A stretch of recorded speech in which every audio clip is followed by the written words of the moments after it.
నమస్తే. ఏపీలో పోస్ట్ ఆఫీసులకు కొద్ది రోజులుగా జనం తాకిడి పెరుగుతోంది. అది కొత్త ఖాతాలు తెరిచేందుకు జనం క్యూ కడుతున్నారు. క్రమంగా ఈ రద్దీ పెరిగిపోతోంది. దీంతో బ్యాంకుల హవాతో కళతప్పిన పోస్టాఫీసులు కలకల్లాడిపోతున్నాయి. అంతేకాదు పోస్ట్ ఆఫీసుల్లో కొత్త ఖాతాల సంఖ్య కూడా పెరుగుతోంది. ఇంతకీ ఏం జరుగుతోందని ఆరా తీస్తే అసలు విషయం తెలిసిందే. ప్రభుత్వం ఇచ్చిన ఓ సంకేతం ఇలా పోస్ట్ ఆఫీసులకు జనం క్యూ కట్టడానికి కారణమైందని తెలుస్తోంది. ఏపీలో కొత్తగా అధికారం చేపట్టిన కూటమి ప్రభుత్వం ఇప్పటి వరకు చెప్పుకోదగ్గ స్థాయిలో సంక్షేమ పథకాలు అమలు చేయడం లేదంటున్నారు.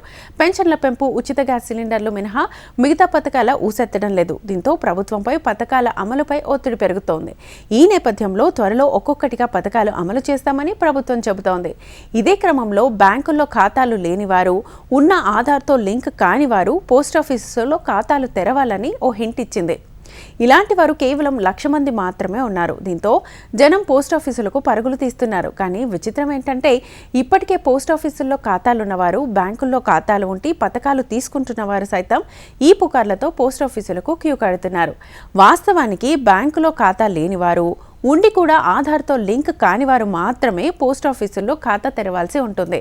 అలాగే పోస్టాఫీసుల్లో అకౌంట్ ఉన్నవారు వాటికి నేషనల్ పేమెంట్స్ కార్పొరేషన్స్తో లింక్ కాకపోతే మాత్రమే పోస్టాఫీసులకు వెళ్ళి లింక్ చేసుకోవాలి. కానీ ఇవేం తెలియక సంక్షేమ పథకాలు ఎక్కడ కోల్పోతామో అన్న ఆందోళనతో జనం పోస్టాఫీసులకు పరుగులు తీస్తున్నారు.